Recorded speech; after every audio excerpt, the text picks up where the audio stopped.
ಲೋಕ ಸಮರಕ್ಕೆ ಬಿಜೆಪಿ ನಾನಾ ರೀತಿಯಲ್ಲಿ ರಣತಂತ್ರವನ್ನ ರೂಪಿಸ್ತಾ ಇದೆ. ಶತಾಯ ಗತಾಯ ಪ್ರಯತ್ನ ಮಾಡಿ ಅತಿ ಹೆಚ್ಚಿನ ಸೀಟುಗಳನ್ನ ಗೆಲ್ಲಲೇಬೇಕು ಅಂತ.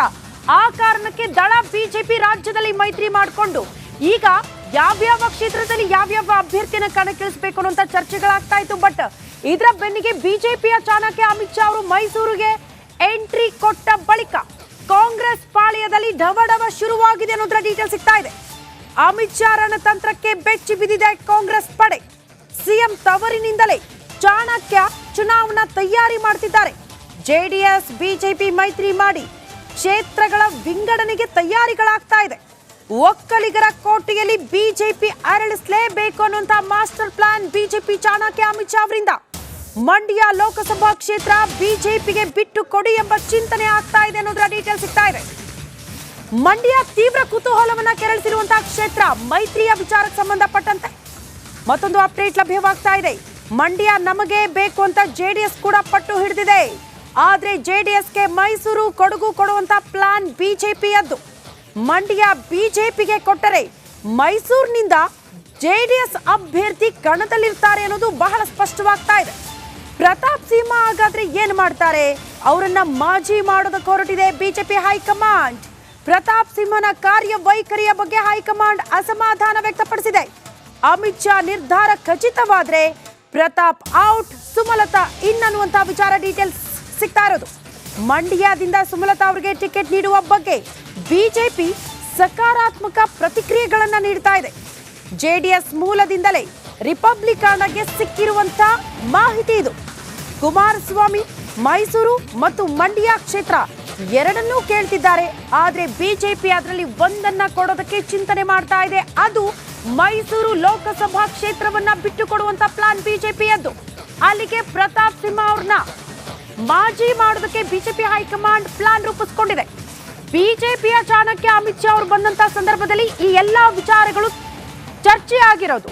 ಅಮಿತ್ ಶಾ ಅವರ ಚಿಂತನೆಯೇ ಖಚಿತವಾಗಿ ಬಿಟ್ರೆ ಮೈಸೂರು ಜೆಡಿಎಸ್ ಪಾಲು, ಮಂಡ್ಯ ಬಿಜೆಪಿ ಪಾಲು ಅನ್ನೋದು ಬಹಳ ಸ್ಪಷ್ಟವಾಗ್ತಾ ಇದೆ. ಕಾರಣ ಸುಮಲತಾ ಅವರು ಪ್ರಧಾನಿ ನರೇಂದ್ರ ಮೋದಿ ಅವ್ರನ್ನ ಭೇಟಿಯಾದಾಗ, ನಡ್ಡಾ ಅವ್ರನ್ನ ಭೇಟಿಯಾದಾಗ್ಲೂ ಕೂಡ ಅವರಿಗೆ ಒಂದು ಅಭಯ ನೀಡಲಾಗಿದೆ, ಭರವಸೆ ನೀಡಲಾಗಿದೆ. ಮಂಡ್ಯ ಕ್ಷೇತ್ರದಲ್ಲಿ ಸುಮಲತಾ ಅವರಿಗೆ ಬಿಜೆಪಿಯ ಟಿಕೆಟ್ ಕೊಡುವ ಸಾಧ್ಯತೆಗಳು ಇದೆ ಅಂತ ಹೇಳಲಾಗ್ತಾ ಇತ್ತು. ಆದ್ರೆ ಜೆಡಿಎಸ್ ಬಿಟ್ಕೊಡುತ್ತಾ ಅನ್ನುವಂತ ಪ್ರಶ್ನೆಗೆ ಈಗ ಪಟ್ಟು ಹಿಡಿದಿರೋದು ಹೌದು. ಆದ್ರೆ ಅವ್ರನ್ನ ಸಮಾಧಾನ ಪಡಿಸೋ ನಿಟ್ಟಿನಲ್ಲಿ ಮೈಸೂರು ಬಿಟ್ಟು ಕೊಡುವಂತ ಪ್ಲಾನ್ ಬಿಜೆಪಿಯದ್ದು ಅನ್ನೋದ್ರ ಡೀಟೇಲ್ ಸಿಗ್ತಾ ಇದೆ. ಒಟ್ನಲ್ಲಿ ಒಕ್ಕಲಿಗರ ಕೋಟೆ, ಜೆಡಿಎಸ್ ಭದ್ರ ಕೋಟೆಗಳಲ್ಲೂ ಕೂಡ ಕಮಲ ಅರಳಿಸಬೇಕು ಅನ್ನುವಂತ ಪ್ಲಾನ್ ಆಗ್ತಾ ಇತ್ತು. ಈಗ ಈ ಎಲ್ಲ ಪ್ಲಾನಿಂಗ್ ನಿಂದ ಕಾಂಗ್ರೆಸ್ ನಾಯಕರಿಗೆ ತಳಮಳ ಶುರುವಾಗಿದೆ ಅನ್ನೋದ್ರ ಡೀಟೇಲ್ಸ್ ಸಿಗ್ತಾ ಇದೆ. ಈ ಬಗ್ಗೆ ಮತ್ತಷ್ಟು ಡೀಟೇಲ್ಸ್ ಅನ್ನ ಕೊಡ್ತಾ ಹೋಗ್ತಾರೆ. ದೆಹಲಿಯಿಂದ ನಮ್ಮ ಪ್ರತಿನಿಧಿ ನಟೇಶ್ ನೇರ ಸಂಪರ್ಕದಲ್ಲಿ ಜಾಯಿನ್ ಆಗ್ತಿದ್ದಾರೆ. ಎಸ್, ಫೋನ್ ಸಂಪರ್ಕದಲ್ಲಿದ್ದಾರೆ ನಟೇಶ್. ಎಕ್ಸಾಕ್ಟ್ಲಿ ಬಹಳ ಕುತೂಹಲ ಕೆರಳಿಸ್ತಾ ಇರೋದು ದಿನ ದಿನಕ್ಕೆ ಮೈಸೂರು ಮಂಡ್ಯ ಅಂತೂ ಜೆಡಿಎಸ್ ಪಾಲಾಗುತ್ತಾ ಬಿಜೆಪಿ ಪಾಲಾಗುತ್ತಾ ಅನ್ನೋದು ಕುತೂಹಲ ಕೆರಳಿಸ್ತಾ ಇರೋದು. ಮೈಸೂರು ಜೆಡಿಎಸ್ಗೆ ಬಿಟ್ಕೊಟ್ರೆ ಪ್ರತಾಪ್ ಸಿಂಹ ಅವರ ನಡೆ ಏನು? ಅವರು ಮಾಜಿ ಆಗೋದು ಖಚಿತನಾ? ಮೂಲಗಳ ಪ್ರಕಾರ ಮಾಹಿತಿ ಕೊಡ್ತಾ ಹೋಗೋದಾದ್ರೆ.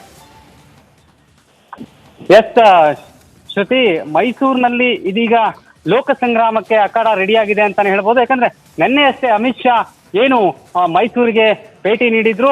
ಈ ಸಂದರ್ಭದಲ್ಲಿ ಒಂದು ಮಹತ್ವದ ಒಂದಷ್ಟು ಸಭೆಗಳನ್ನ ನಡೆಸಿದ್ರು. ಆ ಸಭೆಯಲ್ಲಿ ಬಹಳ ಮುಖ್ಯವಾಗಿ ಅಂದ್ರೆ ಬಿಜೆಪಿ ಹಾಗೂ ಜೆಡಿಎಸ್ ಮೈತ್ರಿ ಏನಿದೆ ಇದಕ್ಕೆ ಸಂಬಂಧಪಟ್ಟಂತೆ ಒಂದಷ್ಟು ಚರ್ಚೆಗಳಾಗ್ತವೆ. ಆ ಚರ್ಚೆಯಲ್ಲಿ ಬಹಳ ಮುಖ್ಯವಾಗಿ ಜೆಡಿಎಸ್ ಮೂಲಗಳಿಂದ ಬಂದಂತಹ ಮಾಹಿತಿ ಪ್ರಕಾರ ಏನು ಮಂಡ್ಯ ಕ್ಷೇತ್ರ ಏನು ಸುಮಲತಾ ಅವರಿಗೆ ಕೊಡುವ ನಿಟ್ಟಿನಲ್ಲಿ ಸಕಾರಾತ್ಮಕವಾದಂತಹ ಒಂದು ಬೆಳವಣಿಗೆ ಬಿಜೆಪಿನಲ್ಲಿ ಆಗ್ತಾ ಇದೆ. ಹಾಗಾಗಿ ನಾವು ಕೂಡ ಅಂದ್ರೆ ಜೆಡಿಎಸ್ಗೆ ಮೈಸೂರನ್ನ ಬಿಟ್ಟು ಕೊಡುವ ಒಂದು ಬೇಡಿಕೆಯನ್ನ ಇಟ್ಟಿರುವಂತಹ ಮಾಹಿತಿ ಲಭ್ಯ ಆಗ್ತಾ ಇರ್ತಕ್ಕಂಥದ್ದು. ಯಾಕಂದ್ರೆ ಬಹಳ ಮುಖ್ಯವಾಗಿ ಏನು ಮೈಸೂರು ಹಾಗೂ ಮಂಡ್ಯ ಎರಡರಲ್ಲೂ ಕೂಡ ಈ ಹಿಂದೆ ಜೆಡಿಎಸ್ ಅನ್ನ ಬೇಡಿಕೆಯನ್ನ ಇಟ್ಟಿತ್ತು. ಇದೀಗ ಏನಾದ್ರೂ ಅಮಿತ್ ಶಾ ಅವರ ಪ್ಲಾನ್ ಏನಾದ್ರೂ ಮತ್ತಷ್ಟು. ಎಸ್ ನಟೇಶ್, ಧನ್ಯವಾದಗಳು ತಮ್ಮೆಲ್ಲ ಮಾಹಿತಿಗೆ. ಎಕ್ಸಾಕ್ಟ್ಲಿ ಏನ್ ಬೆಳವಣಿಗೆ ಆಗುತ್ತೆ ಕಾದ್ ನೋಡ್ಬೇಕು.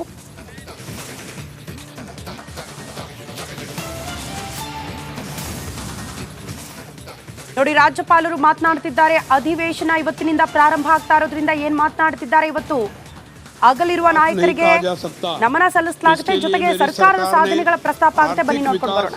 इस प्रकार करने का निर्णय लिया है कि वंचित जनता को समग्र आर्थिक विकास में शामिल किया जाएगा और आर्थिक विकास का फल स्वाभाविक रूप से सभी को उपलब्ध होगा।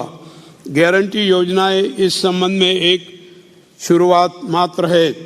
मुझे यह बताते हुए खुशी हो रही है कि मेरी सरकार ने 5 गारंटी योजनाओं शक्ति, अन्न भाग्य, गृह ज्योति, गृह लक्ष्मी और युवा निधि को सफलतापूर्वक और प्रभावी ढंग से लागू किया है। मेरी सरकार द्वारा लागू की गई गारंटी योजनाओं के कारण 1.2 करोड़ से अधिक परिवार गरीबी रेखा से बाहर आकर मध्यम वर्ग की स्थिति में आ रहे हैं।